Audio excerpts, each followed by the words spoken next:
List को हम थोड़ा टॉपिक वे करूँ. उसके बाद है जो तीसरा पॉइंट है नॉमिनेशन फॉर्म सबमिट करून घेण्याबाबत चर्चा. तो नॉमिनेशन के बारे में आप बताएं. यहाँ पे जिन लोगों ने शेयर सर्टिफिकेट लिए हैं उनको रिक्वेस्ट किया जाता है कि अपना नॉमिनेशन फॉर्म सबमिट किया जाए.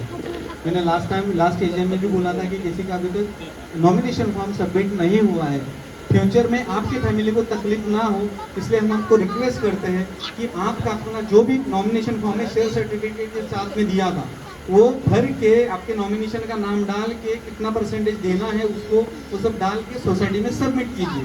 फ्यूचर में आपके पश्चात आपकी फैमिली को तकलीफ ना हो. ऐसे 2-3 एग्जाम्पल अपने यहाँ पे हो चुके हैं. 402 नंबर फ्लैट का है, उन्होंने अपनी वाइफ का नाम नहीं डाला था, अभी तक 1 साल से वो भागम दौड़ी चल रही है उनकी, नॉमिनेशन फॉर्म नहीं दिया था उन्होंने. तो आपके मतलब फ्यूचर के हिसाब से वो बहुत महत्वपूर्ण है और आपको नॉमिनेशन फॉर्म सबमिट करना है. ये सोसाइटी की जरूरत नहीं है, ये आपकी खुद की जरूरत है. सभी से रिक्वेस्ट है कि आपने अपने नॉमिनेशन फॉर्म सबमिट केले. हमारे लिए आपके लिए ज़्यादा फायदेवाद. और 14 पॉइंट है सोसायटीसाठी नवीन मॅनेजरची नेमणूक करून त्याचे मानधन ठरवणे. अभी जो अपना मैनेजर है वो तो वो रेडी नहीं काम करने के लिए और सोसाइटी का कामकाज जैसे डायनेंस के कुछ इश्यूज आते हैं तो वो तो. अच्छा सुनो, मेन दिक्कत ये है बंदा अब तक फ्री था इसलिए अपने सोसाइटी के साथ में काम करता था, अभी उसका जॉब लग गया दूसरी जगह पे और इधर भी मतलब पूरा दिन का काम नहीं होता है, हफ्ते में 3 दिन रहता है. लेकिन क्या करता है कि जब अपने चेक आते हैं तो ये जॉब पे रहता है, दूसरे दिन जब आता है तब ये जॉब पे रहता है और जब बैंक हॉलीडे रहता है तब इसको छुट्टी रहता है.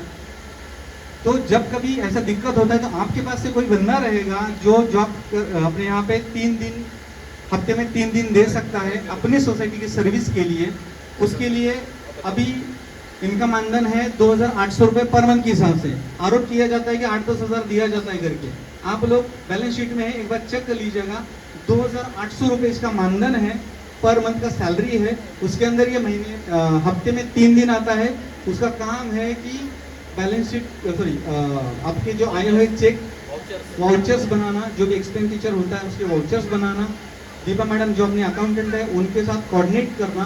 अभी जो ऑडिट जो अपना हुआ है पूरा इस बंदे ने संभाला है, इसके लिए अपन उनको 2,800 रुपये पर मंथ के हिसाब से देते थे. आपके पास कोई अच्छा बंदा रहेगा तो सजेस्ट कर लीजिएगा और हो सकता है इसी पेमेंट में अगर काम कर सकता है, अच्छा है तो बढ़ाना है तो आप लोग बता दो, उसके हिसाब से कमेटी उसको मानधन दे देगी. मेरा मानना है कि अगर अपने सोसाइटी में कोई सेल्स रिटायर्ड है या कोई क्लाइंट है, आवाज नहीं आ रहा दादा, माइक ऐसा पकड़ो पास. अपने सोसाइटी में कोई ऐसा आदमी हो, रिटायर्ड हो या घर पे रहता हो, अगर वो कर सकता है फॉर बेटर. बहुत अच्छे सजेशन कर सकता है सर, कोई है तो कोई भी हमसे अगर संपर्क करें. है ऐसा, कोई भी अपने society यस यस यस, कोई है वैसा तो संपर्क करना चाहिए.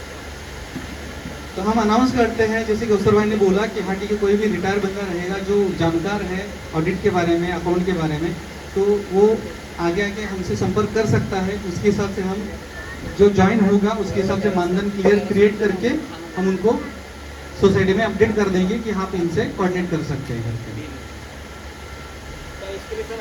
सब एग्री है इसके लिए? ओके, थँक्यू कौशल जी. पण सोसायटीसाठी अधिकृत प्लंबर, इलेक्ट्रिशियन आणि रिपेरिंग कामासाठी वेंडर यांची नेमणूक करण्यासंदर्भात चर्चा करून निर्णय घेणे. अभी देखो दिक्कत हो रही है ऐसी, कभी लाइट चली जाती है, कभी अभी अपना इधर का बहुत सारा प्लम्बिंग का इशू है, पाइप फूट जाता है, पानी का इशू होता है. और कभी कभी बारिश के सीजन में आपने देखा बंदे को भी मैंने बुलाना पड़ा मुझे यहाँ पे रेती डालने के लिए, क्योंकि बैठ नहीं सकते थे, चल नहीं सकते थे. ऐसा इमरजेंसी काम के लिए अपना वेंडर होना जरूरी है. समझो लाइट गए इमरजेंसी में, रात को बंदा कौन आएगा, वॉचमैन को बुलाना पड़ता है, बंदा भाव करता रहता है. इधर फिर हम लोगों को जाके वहाँ पे रिपेयरिंग करना पड़ता है. समझो लाइट चला गया, इधर का पाइप फूट गया, टूट गया, वो हम लोगों को करना पड़ रहा है. तो उसके लिए अगर कोई ऑथराइज आपके एंड से हमें अप्रूवल चाहिए कि हाँ ठीक है हम बंदा हायर कर सकते हैं, उसका जो भी रहेगा पर जॉब के हिसाब से हम उसको पेमेंट कर देंगे. फिक्स पेमेंट नहीं है, जॉब के हिसाब से. तो जो भी रहेगा, तो किसी का पाइप टूट गया है, इंटरनल बहुत अपने लोगों का बहुत सारा इश्यू रहता है, एक्सटर्नल इशू रहता है, एक्सटर्नल इशू जो भी रहेगा सोसाइटी के बाहर का वो सोसाइटी पे करेगी। इंटरनल जो भी रहता है, आपका प्लम्बिंग का इशू रहता है, इलेक्ट्रिसिटी का इशू रहता है, वो आप खुद पे करेंगे। लेकिन बंदा टाइम पे अवेलेबल हो जाएगा, इसके लिए आपको ऑथराइज बंदा चाहिए जिसके पास सर्टिफिकेट हो इलेक्ट्रिशियन का। और हो सकता है प्लम्बर और इलेक्ट्रिशियन एक ही रहेगा तो बहुत अच्छी बात है। आपके किसी के पास अगर ऐसा बंदा रहेगा तो आप सजेस्ट कर सकते हैं।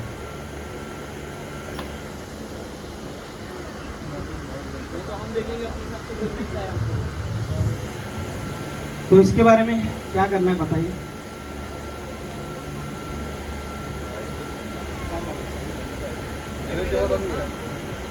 तो फिर ये सोसाइटी के लिए जो ऑथोराइज प्लम्बर, इलेक्ट्रिशियन और रिपेयरिंग काम के लिए जो वेंडर है, उसके लिए हम सभी का परमिशन है, बराबर है, एग्री? भाई सब लोग उठा हुआ देख रहे हैं, सब लोग बाद में बोलेंगे हमने तो बोला ही नहीं। बाद में गलत है ना, अगर है एग्री बोलो, नहीं एग्री वो भी बोलो नहीं एग्री। मैनेजर का